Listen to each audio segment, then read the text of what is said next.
Good morning. Hello, everybody. This is John Fenn, Church Without Walls International, CWOWI.org. Again, my name is John Fenn. We are a worldwide house church network. Not like the auditorium church, but we meet in homes based around the family, sharing, fellowship, rotating homes and leaders with each meeting. And it's all about taking care of one another and discipleship. And that's what this is all about. This is why I do these videos, for the process of discipleship, which is a lifelong process of implementing what we believe in the Lord, what we know in the Lord, what we see in the Word into our lives. That's discipleship. Fortunately, we're not called and accountable to perfection, but we are to growth. And change is the norm. So anyway, as we grow in the Lord, today I'm talking about Old Testament mentions of the rapture and the days of awe, or the awesome days, the Yadim Noaim, the days of awe, or the awesome days. Last time I shared about the Jewish belief from the Feast of Trumpets about the catching away of believers in Messiah, how Paul taught that out of 1 Corinthians 15, talking about that transformation. Then he added his own revelation that those that were alive to see that would also be changed. He mentions the last trumpet, which was blown specifically at Rosh Hashanah to cause the righteous dead to rise, and he added those who are alive to be changed. He talks about it because it happens during the new moon. I mentioned that in Colossians 2:16 and 17.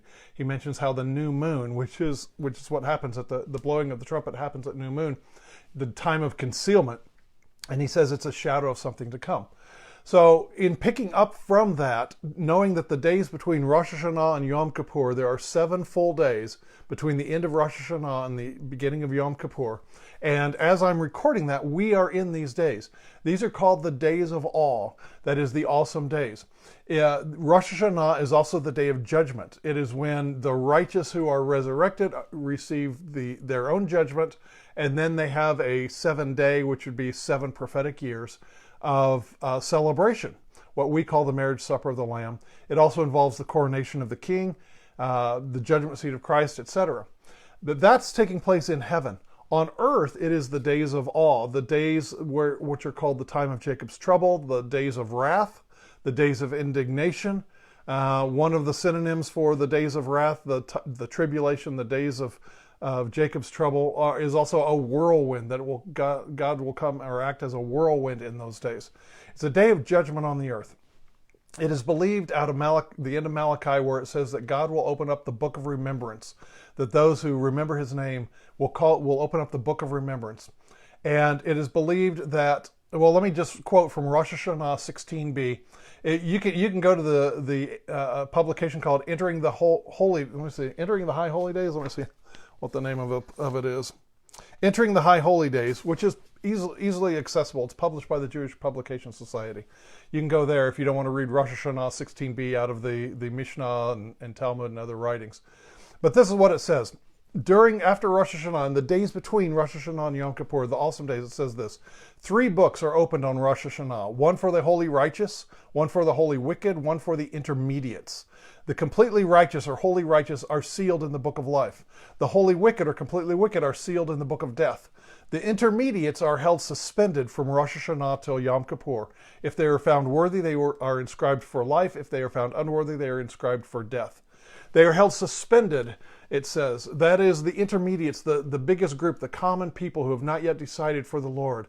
It is during this time of teshuvah, this time of seeking the Lord and repentance, that they come to the Lord. This is what we normally say, traditionally say, this is what happens in the book of Revelation, where things happen on the earth and politically and economically and force people basically to make a decision for God or not during this time.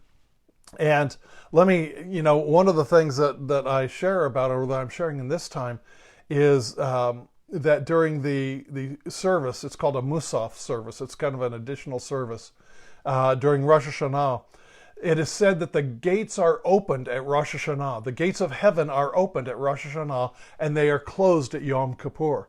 In fact, traditionally, during Yom Kippur, traditionally in Jerusalem, the city gates would be closed at the blowing of the great shofar. Not the last trumpet, but the great shofar, signaling the Day of Atonement. You see, the Day of Atonement is a type and a picture of the return of Jesus. It is the day when one becomes accountable for one's sins. That's why in this time, the righteous people, if you're a Jewish person who is orthodox, more orthodox, you're giving gifts to one another. You're making sure that things are right. It's a time of introspection. It's a time of seeking the Lord, because on Yom Kippur, it's the Day of Atonement. It's the day when it answers to, and is a type and a picture of the return of Jesus, when all the earth will give account of its lives, our lives on earth. And as I shared last time, how the last trumpet blows and the believers are taken away in the Lord, so that they don't see the days of wrath.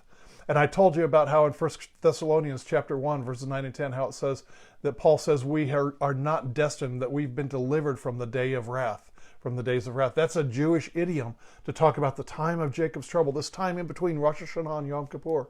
As I'm speaking this, Yom Kippur ends Sunday night, or starts Sunday night. Monday, Tuesday, Wednesday, Thursday, Friday, Saturday, Sunday. It starts Sunday night. The Day of Atonement, a day of fasting, a day of seeking the Lord. And so I mentioned how the Old Testament mentions rapture, and we miss it because we don't understand the terms, the day of wrath, the day of trouble, the times of Jacob's trouble. And so I'm going to read to you some passages from the Old Testament, Zephaniah and also Isaiah, that talk about the catching away of the righteous so that they will not endure the days of wrath. If you wondered, are we going to miss the time of tribulation? It's not just a Christian doctrine, people. That's the point of this morning, is the catching away of the church is not a Christian doctrine. It wasn't invented 150 years ago by somebody. It's not an escapism type of thing. It was given by God to Moses as one of the 7 festivals during Rosh Hashanah, which is a time of blowing of trumpets, the blowing of the trumpets. It was given by God to Moses in Leviticus 23.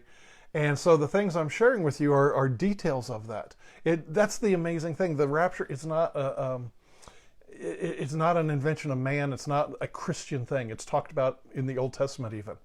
So, and that's why Paul wrote of it, because he was basically an Old Testament believer, lived through that time and into the times of the New Testament. So the foundational understanding of Jesus and Paul and everybody else was based on what I'm sharing here. It's basic Judaism. So let me read to you out of Zephaniah chapter 1, from verse 18, which is the last verse of chapter 1, until Zephaniah 2:3. So 1:18 through 2:3 of Zephaniah. I'm going to shorten it a bit, but here's what it says.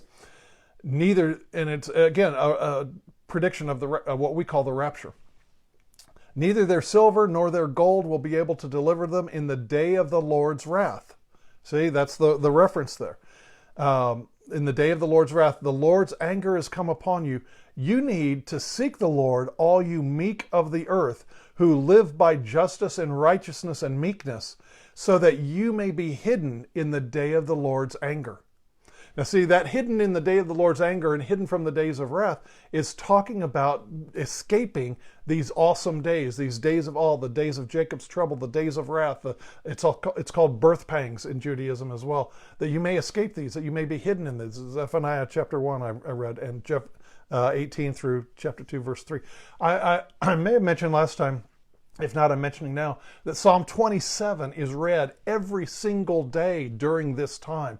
Psalm 27. And look at what verse 5 says, because this is read during this time from, it actually started before Rosh Hashanah to the end of Yom Kippur. Psalm 27 is read. Let me just cherry pick for you verse 5. Verse 5 says this, "For in the time of trouble," that's referring to the time of Jacob's trouble, "in the time of Jacob's trouble, he will hide me in his pavilion," which is in heaven, folks.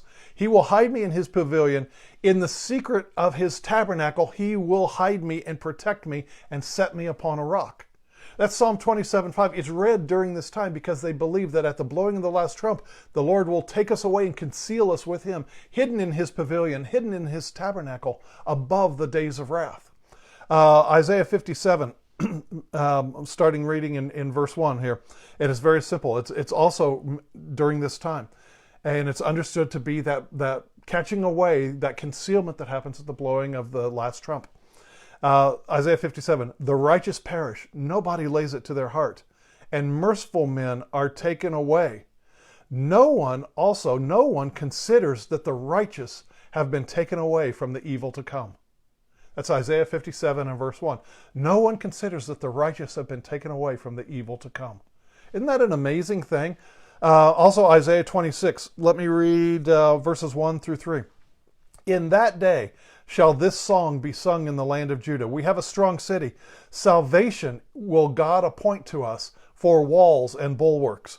Open the gates. Remember I said that during Rosh Hashanah it is believed that the heavens gates are opened for the righteous, and that they will be closed at Yom Kippur, which answers to the return of the Lord. But at the blowing of the trumpet of Rosh Hashanah, they teach that the heavens gates are open for the righteous. And Isaiah 26, 1 and 2 says this. In that day, the song will be sung in the land of Judah. We have a strong city. Salvation is what God will appoint for us for walls. Open the gates that the righteous nation who keeps your truth may enter in. You will keep him in perfect peace, whose mind is stayed on you because he trusts in you. That open the gates is reference to the Rosh Hashanah reading and understanding that the blowing of the last trump causes the righteous to be concealed in Messiah and undergo their judgment and a celebratory feast that we call in Christianity the judgment seat of Christ and the marriage supper of the Lamb.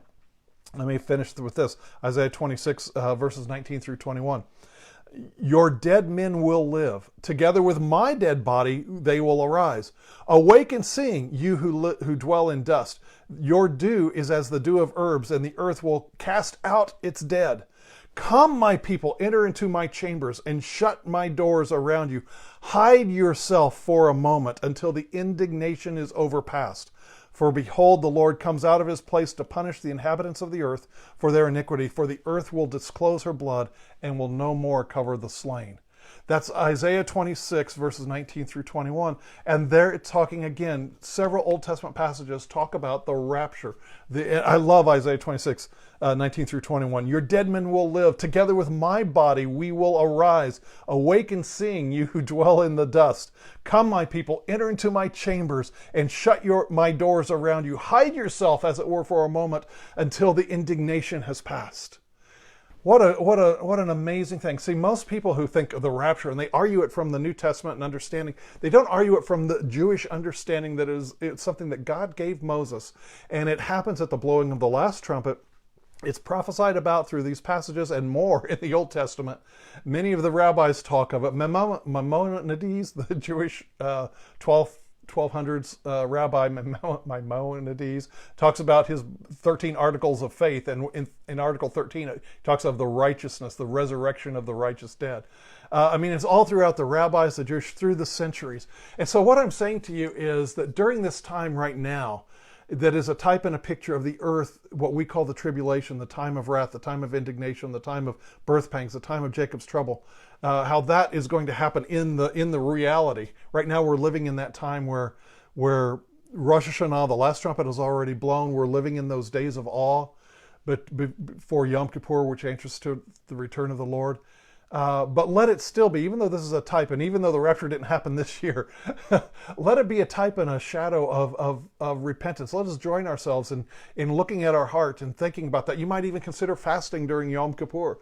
It starts Sunday night. You might even join in that. Whatever it is, it's time to take our faith seriously. And perhaps next time, if I'm led, I'll talk about why Yom Kippur is a type and shadow of the return of Jesus. And perhaps for the future, in a couple of weeks, we'll have the Feast of Tabernacles. But for right now, I just wanted to give you that background so that you're not wandering around, tossed to and fro like children, with every wind of doctrine about the rapture's here or the rapture's there, or it may be here, it's going to come during Halloween, it's going to come in the month of May, whatever the case is. I don't know when it's going to happen, but I do know the types and the shadows. I know what's taught in the Old Testament and the New Testament. And I hope this has been a blessing to you, something to consider. And what I always say is, you know what? It's not important whether you believe the same thing as I do. It's important that you understand what you believe and you can explain why you believe it.